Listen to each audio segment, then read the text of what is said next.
A season ago, the NBA introduced the NBA Cup. This gives an opportunity for the younger teams at the start of the season to achieve something, like the OKC Thunder, Hawks, or Magic. But there's one team that wants to send the NBA a message, and after losing the NBA Finals last year and a rough start to the season, the Dallas Mavericks have went on an insane win streak even without players and found a way to get victories. But the way they got to these knockout rounds in the NBA Cup was not easy whatsoever. They had to work for it. And there was a point in the fourth quarter where the Mavericks were down by 15 points and they still pulled it out to get the victory. But the irony in all of this is that the Mavericks have a rivalry with the Suns. And while this 15-point comeback knocked out the Suns from the NBA Cup completely, and well, it's time to answer this question. How do you come back down 15 points, and do the Mavericks really have a chance at the NBA Cup? We have an awesome sponsor today, and it's PrizePicks, the ultimate destination for daily fantasy sports. This isn't just fun, this is your shot at turning pocket change into serious cash. Here's how it works. You pick 2 to 6 players and decide more or less on their projected stats. That's it. Know your sport? You're already halfway to a win. For example, I love the Golden State Warriors. Steph Curry points, I'm going more every time. LeBron James turnovers, I'm gonna have to go less. You know the drill, and it's not just basketball. PrizePicks is perfect for baseball, MMA, and even golf. Oh, and here's some insider information. Right now, PrizePicks has LeBron James projected to score for just 0.5 threes. And yeah, you heard it right. LeBron scores 1 3-pointer, and you're cashing in. Sign up today at prizepicks.com or use code MUVZY when you deposit $10. Play your first $5 and PrizePicks gives you $50 instantly, whether you win or lose. That's free money, people. So stop waiting, head to PrizePicks, use code MUVZY, and start turning your sports knowledge into cash today. Let's get it. So how do you do it? How do you come back down 15 points in a must-win game? Well, it all stems with team basketball and playing basketball like it's football. After a miss from the Memphis Grizzlies, Luka grabs the ball and chucks it down court like he's Tom Brady. And well, when Spencer Dinwiddie gets the ball, he just hands it off to Gafford, and the taller and stronger guy goes into the paint and gets you a bucket. And this is where the 15-point comeback begins. And although people don't talk about him, Daniel Gafford is the one that sparked this. He did a handoff with Kyrie Irving for Kyrie to get into the paint, attract 2 players, and even with Jaren Jackson still on Daniel Gafford, he could finish through the contact and hit an and-one bucket.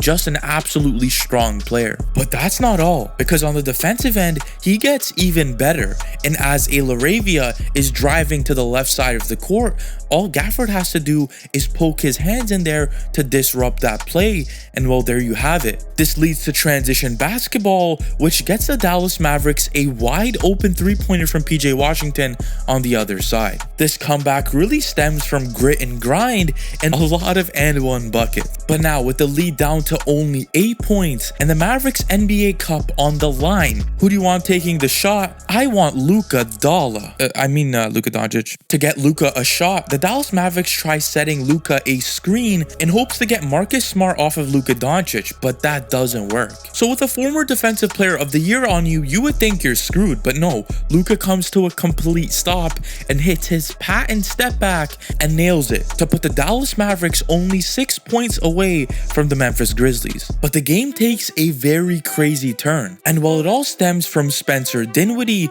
who was a former Dallas Mavericks player, he went on the Lakers and things didn't really go well for him. I guess that's the case when most players go to Los Angeles, but he came right back home to Dallas, and with the Mavs only down 1 point against the Memphis Grizzlies, they're running the ball down in transition after a stop, and well, who's open? It's Spencer Dinwiddie, and he hits a crazy pull-up 3-pointer to finally put the Dallas Mavericks ahead in this game. But if you thought that wasn't enough, well, Spencer Dinwiddie puts a little bit of sprinkles on his ice cream. Because when Kyrie's driving into the paint, everybody's so worried about Derek Lively in the dunker spot, causing Ja Morant, Desmond Bane to all be attached in the paint and not guarding the wings and corners. So all Kyrie does is hit it to PJ Washington, and when the wing guy in Desmond Bane collapses to PJ Washington, that's when you give Spencer Dinwiddie his moment again, and he's ready to take that 3 and nail it.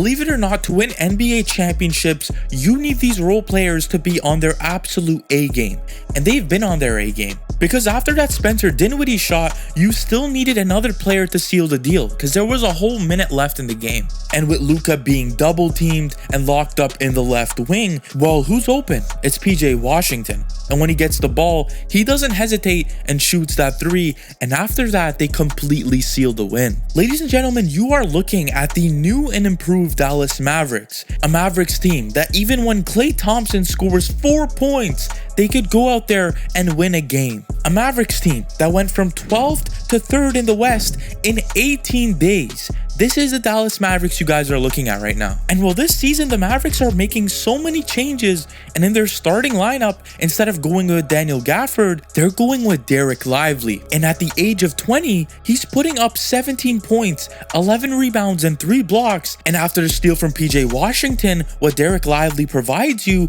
is that man that's gonna run down and run you transition basketball and give you those emphatic dunks. They've been also using Dereck Lively more as the hub of the offense and giving him the ball at the top of the key and letting players like Klay Thompson run around him, and then giving it to Luka Doncic to get him a more wide open three. In the future, we could see Dereck Lively becoming more of a playmaking big man, and that's what you love to see. But how did the Mavericks even get here? How did they qualify for this NBA Cup?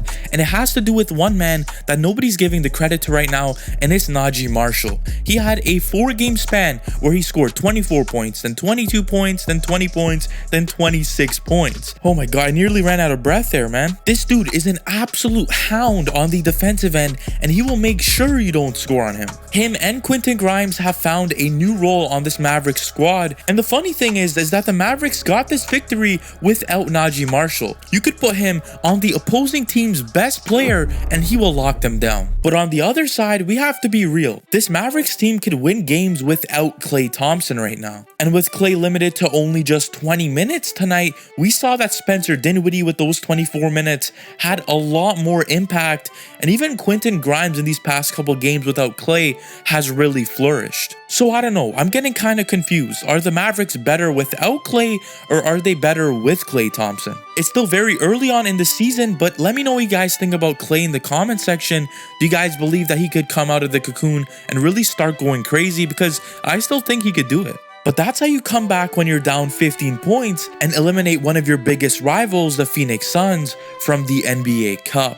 And let me know, can the Mavs sustain this 3rd seed in the Western Conference? If you enjoyed today's video, demolish that like button, hit that subscribe, and I will catch you legends in the next one.